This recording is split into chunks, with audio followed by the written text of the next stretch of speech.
Hi, I'm back again. The last time I talked about the importance of praying for your marriage, about your marriage, for your spouse. And today I want us to talk about how. And I want us to talk about this because I get this particular funny question from people, and I'd like for us to address that question today. I get people asking that, how do I pray for a man I no longer love, or a woman I have no feeling for anymore? Now, this person they are talking about is their spouse. You see, if you ask anyone who has been married, they will tell you that indeed, love is not enough to keep a marriage. So you're not always going to feel this gish that you feel for that person right now, that you're newlywed or you're dating them. You're not always going to feel that way. There'll come a time where you've seen everything about this person that there is to see. You know everything about them there is to know. They can package themselves and look nice on the outside, but because you live with them, you've seen the good, the bad, the ugly. So you may not feel that, excitement, the butterflies that you used to feel for them while you were dating them. You've seen everything. So if you've come to that place where they've hurt you, they've annoyed you, you even, some people even get to this place that some people say that, oh, I think I made a mistake. I think I married the wrong person. So if you're at that point in your marriage and you're thinking, I cannot pray for him. Why should I waste my time? I have so many, there's a particular woman who said, I have so many things to pray for. My children, my job, my siblings, everything. But you're not praying for the most important person in your life.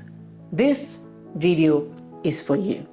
So the first thing I want to highlight here is that when you pray for your spouse, in fact, when you pray for anyone consistently, the thing that you notice that begins to happen is that even if this person is someone you hate, I hate this person passionately, I can't stand this person, and somebody tells you, okay, pray for them.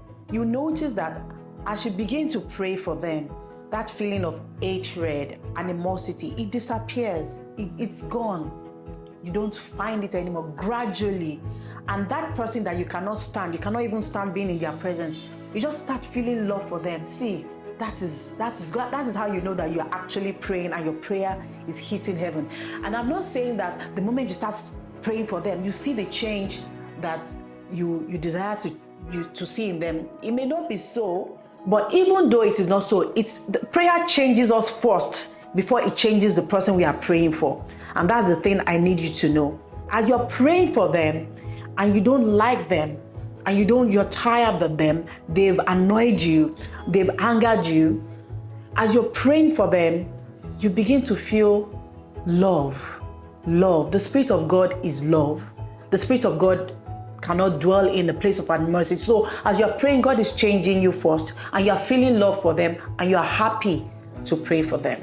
So about how to pray for your spouse. It's the same way. How do you pray for your children? How do you pray about your job? How do you pray for your family, your friends, maybe your church community, your country? It has to be intentional. And I'm going to share with you what I do personally for myself. There's a time of the day and there's an alarm goes off on my phone. Time to pray for my husband. And whatever I am doing at that time, I have to get up. And every single day. I get up and I know it's time to pray for my husband. And I'm not going to wait for problems to happen. I'm not going to pray for challenges to happen in the marriage before I pray. I don't want drama in my marriage. I want my husband to be well. I want to be happy in my marriage. I do not want to endure my marriage. I want to enjoy my marriage. And so I know I have to invest in my marriage. I have to invest my time. I have to invest my prayers because I want to enjoy my marriage. So once my alarm goes off at that particular time of day, I know it's time to pray for my marriage. Now, I have that same system for my children and important people in my life. There are some people I pray for, probably, it's a once a week thing, because I'm not praying for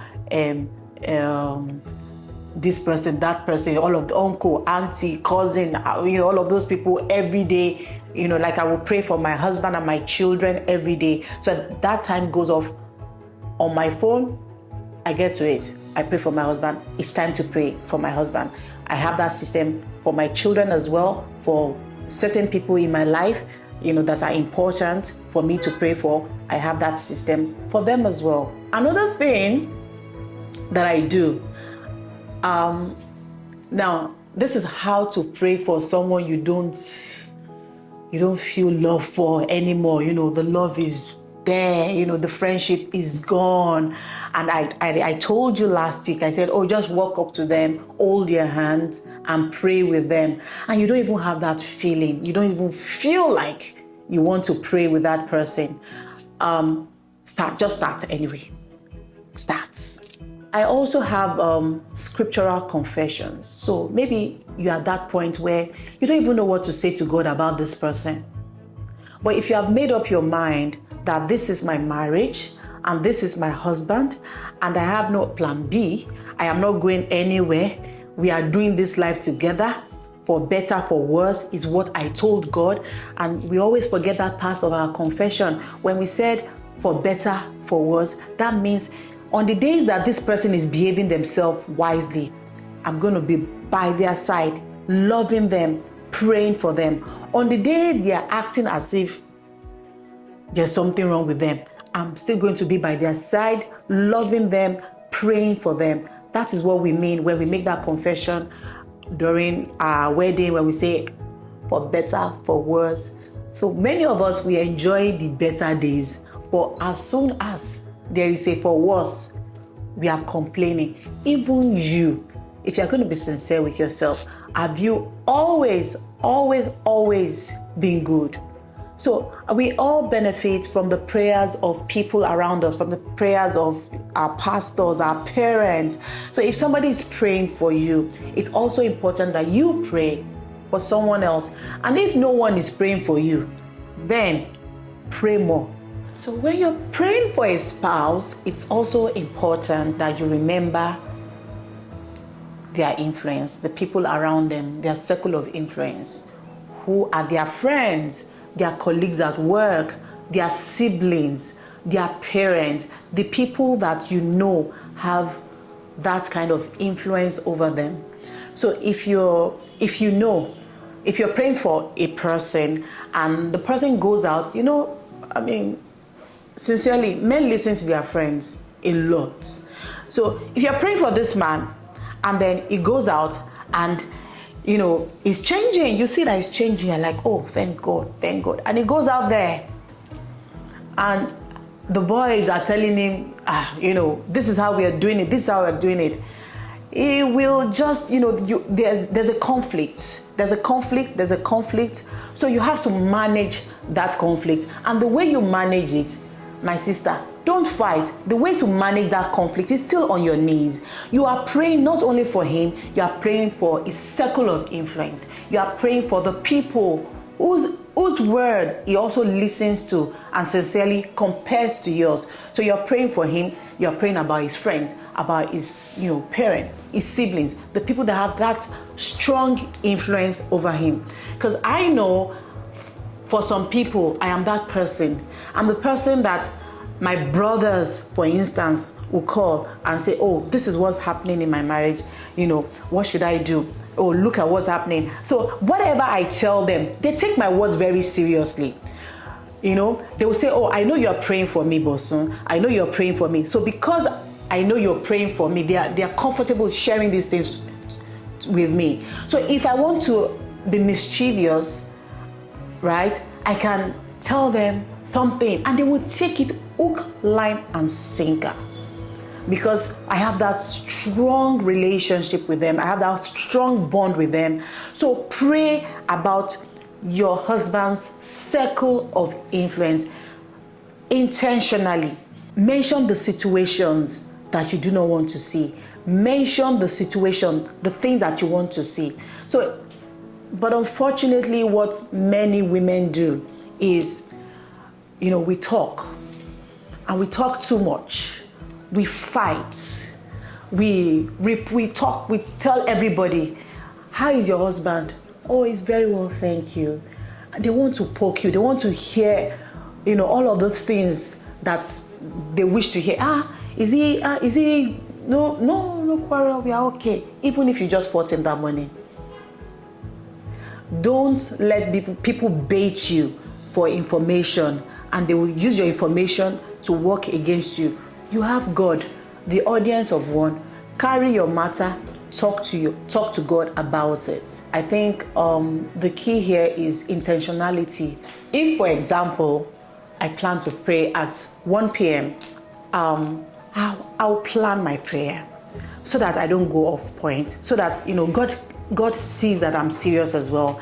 A prayer is an appointment that you're making with God. So if I tell God, okay, I'm praying by 1 p.m., I have an agenda. I'm coming to pray about this, I'm coming to pray about that. I have an agenda. I'm saying, okay, I'm starting with worship, and that even guides me, that prepares me, as opposed to entering into my prayer room and I have nothing to say. I don't know what I want to say. Maybe I'm angry, I'm upset, and I carry that feeling, that emotion into the prayer room, and I'm there, and I'm just like, you know what? I don't even want to pray. I don't feel I'm wasting time. So as I'm going to the prayer room, I already have an agenda. I know I'm going to worship God regardless of how I feel. I know I'm going to study the Bible. I know I'm going to pray, and I have the list of the things, specific things I don't want to see, the things I want to pray about. I have listed them very specifically so that I can address them. I know I can't possibly cover and answer all of the questions you have about prayers and praying for your spouse in this very short video.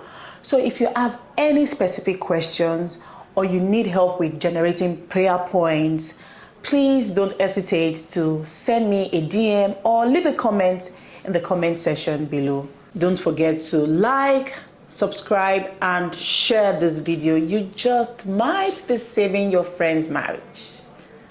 See you again next week.